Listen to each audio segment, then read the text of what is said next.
আসসালামু আলাইকুম। আশা করি সবাই ভালো আছেন। বাংলাদেশের ব্যাংকিং খাত এখন এক চরম অস্থিরতার মধ্য দিয়ে যাচ্ছে। বিশেষ করে শরিয়া ভিত্তিক ব্যাংকগুলোর বর্তমান অবস্থা দেখে সাধারণ আমানতকারীরা চরম উদ্বেগের মধ্যে রয়েছেন। আজ আমরা এমন একটি ব্যাংক নিয়ে কথা বলবো যা একসময় দেশের অন্যতম সফল ব্যাংক হিসেবে পরিচিত ছিল। কিন্তু আজ সেই ব্যাংকটি ধ্বংসের দ্বারপ্রান্তে দাঁড়িয়ে।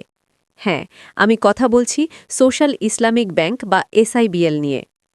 সোশ্যাল ইসলামিক ব্যাংক কি অন্য কোনো ব্যাংকের সাথে একীভূত বা মার্জ হয়ে যাচ্ছে? কেন এই ব্যাংকের আদি উদ্যোক্তারা আজ রাজপথে নেমেছেন?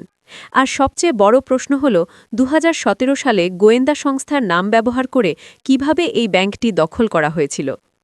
আজকের ভিডিওতে আমরা এই পুরো ঘটনার চুলচেরা বিশ্লেষণ করব।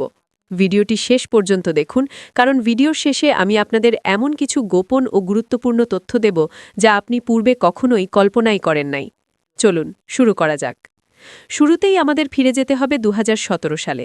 বাংলাদেশের ব্যাংকিং ইতিহাসের অন্যতম একটি কলঙ্কিত অধ্যায় রচিত হয়েছিল সেই বছর। অভিযোগ রয়েছে দেশের একটি প্রভাবশালী গোয়েন্দা সংস্থার সরাসরি সহযোগিতায় সোশ্যাল ইসলামিক ব্যাংকের নিয়ন্ত্রণ নিয়ে নেয় বিতর্কিত এস আলম গ্রুপ। রাতের আধারে কোনো নিয়মনীতির তোয়াক্কা না করে ব্যাংকের পরিচালনা পর্ষদ পরিবর্তন করা হয়েছিল। সেই সময় ব্যাংকের মূল উদ্যোক্তা এবং পরিচালকদের অনেকটা জোর করেই বের করে দেওয়া হয়। এস আলম গ্রুপ ব্যাংকটি দখলে নেওয়ার পর শুরু হয় লুটপাটের মহোৎসব। নামি বেনামি শত শত ভুয়া কোম্পানি তৈরি করে ব্যাংক থেকে হাজার হাজার কোটি টাকা তুলে নেওয়া হয়। এই টাকাগুলো শুধু দেশের ভেতরেই সীমাবদ্ধ থাকেনি, বরং বিভিন্ন উপায়ে বিদেশে পাচার করা হয়েছে। তৎকালীন সময়ে এই অনিয়মগুলো নিয়ে কথা বলার সাহস কারও ছিল না, কারণ ক্ষমতার দাপট ছিল আকাশচুম্বী। কিন্তু সময়ের পরিবর্তনে প্রেক্ষাপট বদলেছে। অন্তর্বর্তীকালীন সরকার দায়িত্ব নেওয়ার পর ব্যাংকিং খাতে সংস্কারের হাওয়া বইতে শুরু করেছে। নতুন কেন্দ্রীয় ব্যাংক গভর্নর দায়িত্ব নিয়েই এস আলম গ্রুপের কবজায় থাকা ব্যাংকগুলোর বোর্ড ভেঙে দিয়েছেন। সোশ্যাল ইসলামিক ব্যাংকেও গঠন করা হয়েছে নতুন পরিচালনা পর্ষদ। এমনকি কেন্দ্রীয় ব্যাংক থেকে একজন প্রশাসকও নিয়োগ দেওয়া হয়েছে। কিন্তু প্রশ্ন উঠেছে, এই নতুন পর্ষদ কি আসলেই ব্যাংকটিকে বাঁচাতে পারবে? সম্প্রতি জাতীয় প্রেস ক্লাবে একটি চাঞ্চল্যকর সংবাদ সম্মেলন অনুষ্ঠিত হয়েছে। সেখানে সোশ্যাল ইসলামিক ব্যাংকের সাবেক চেয়ারম্যান এবং আদি উদ্যোক্তা পরিচালকরা উপস্থিত হয়ে এক বিস্ফোরক অভিযোগ করেছেন। তাদের দাবি হল যে বর্তমান যে পুনর্গঠিত পর্ষদ তৈরি করা হয়েছে সেখানে ব্যাংকের প্রকৃত উদ্যোক্তাদের কোনো স্থান দেওয়া হয়নি, বরং এমন কিছু মানুষকে দায়িত্ব দেওয়া হয়েছে যাদের ব্যাংকিং সেক্টরে কোনো অভিজ্ঞতাই নেই। সাবেক চেয়ারম্যান ড রেজাউল হক সংবাদ সম্মেলনে স্পষ্টভাবে বলেছেন যে এই অনভিজ্ঞ পর্ষদের কারণে গ্রাহকরা ব্যাংকের ওপর আস্থা হারিয়ে ফেলছেন। আমানতকারীরা তাদের জমানো টাকা ফেরত পেতে ব্যাংকে ব্যাংকে ঘুরছেন, কিন্তু টাকা পাচ্ছেন না। ব্যাংকের ক্রেডিট রেটিং বা সক্ষমতাও দিন দিন কমছে। এখানে একটি চাঞ্চল্যকর তথ্য উঠে এসেছে। গত ১.৫ বছরে সোশ্যাল ইসলামিক ব্যাংকের খেলাপি ঋণ বা ব্যাড লোন বেড়েছে প্রায় ২০%। অর্থাৎ বিপুল পরিমাণ টাকা বাজারে আটকা পড়ে আছে, যা আর ফেরত আসার সম্ভাবনা কম দেখা যাচ্ছে। ড রেজাউল হকের মতে ২০১৭ সাল থেকে ২০২৪ সালের ৫ই অগস্ট পর্যন্ত এস আলম গ্রুপ যে লুটপাট চালিয়েছে তার দায় এখন সাধারণ বিনিয়োগকারী এবং আমানতকারীদের উপর অন্যায়ভাবে চাপিয়ে দেওয়া হচ্ছে। সংবাদ সম্মেলনে আদি উদ্যোক্তারা একটি বড় দাবি তুলেছেন। তারা বলছেন, এই ব্যাংকটিকে অন্য কোনো ব্যাংকের সাথে একীভূত করা যাবে না। বর্তমানে গুঞ্জন চলছে যে দুর্বল ব্যাংকগুলোকে সবল ব্যাংকের সাথে মিলিয়ে দেওয়া হবে। উদ্যোক্তাদের ভয় হল, যদি সোশ্যাল ইসলামিক ব্যাংককে অন্য কোনো ব্যাংকের সাথে মার্জ করা হয় তবে এর নিজস্ব সত্তা হারিয়ে যাবে এবং যারা অপরাধ করেছে তারা পার পেয়ে যাবে। তাদের দাবি অত্যন্ত পরিষ্কার, ব্যাংকটি পরিচালনার দায়িত্ব আদি এবং প্রকৃত উদ্যোক্তাদের হাতে ফিরিয়ে দিতে হবে।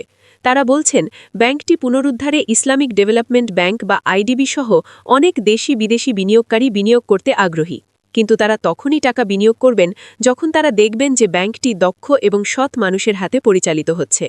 সোশ্যাল ইসলামিক ব্যাংককে আবার আগের অবস্থায় ফিরিয়ে নিতে হলে কমপক্ষে ৮ বছর সময় লাগবে বলে মনে করছেন সাবেক চেয়ারম্যান।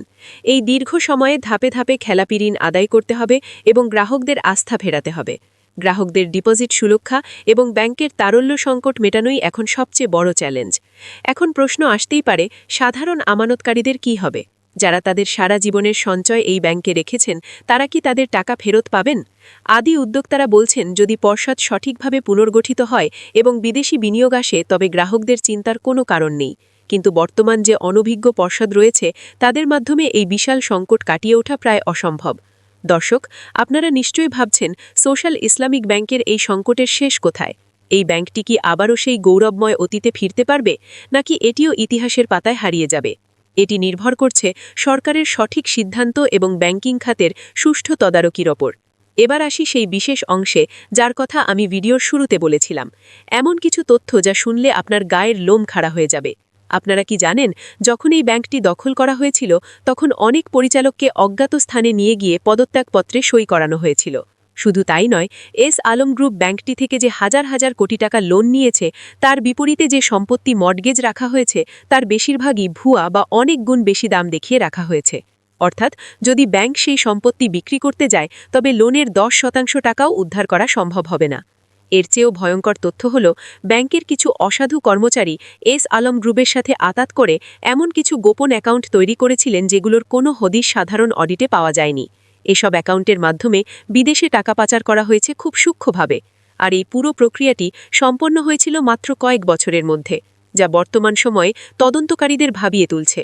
ব্যাংকিং খাতের এই ইনসাইডার স্টোরি বা ভেতরের কাহিনীগুলো সাধারণ মানুষের কাছে এতদিন অজানাই ছিল। সোশ্যাল ইসলামিক ব্যাংকের এই পরিস্থিতি আমাদের শিখিয়ে দেয় যে যখন কোনো প্রতিষ্ঠানে প্রফেশনালিটির চেয়ে রাজনৈতিক ক্ষমতা বড় হয়ে দাঁড়ায় তখন সেই প্রতিষ্ঠানের পতন অনিবার্য। আমরা আশা করি সরকার এবং কেন্দ্রীয় ব্যাংক প্রকৃত উদ্যোক্তাদের দাবিগুলো গুরুত্বের সাথে বিবেচনা করবে এবং সাধারণ মানুষের আমানতের নিরাপত্তা নিশ্চিত করবে। আজকের ভিডিওটি এই পর্যন্তই। সোশ্যাল ইসলামিক ব্যাংকের বর্তমান অবস্থা নিয়ে আপনার মতামত কি? আপনি কি মনে করেন আদি উদ্যোক্তাদের হাতেই ব্যাংকটি ফিরে আসা উচিত? কমেন্ট করে আমাদের জানান। ভিডিওটি ভালো লাগলে লাইক দিন এবং শেয়ার করে অন্যদেরও এই গুরুত্বপূর্ণ তথ্যগুলো জানার সুযোগ করে দিন। ব্যাংকিং সেক্টরের আরও আপডেট নিউজ পেতে আমাদের চ্যানেলটি সাবস্ক্রাইব করে পাশেই থাকুন। দেখা হবে পরবর্তী ভিডিওতে। ততক্ষণ পর্যন্ত সবাই ভালো থাকুন, সুস্থ থাকুন। আল্লাহ হাফেজ।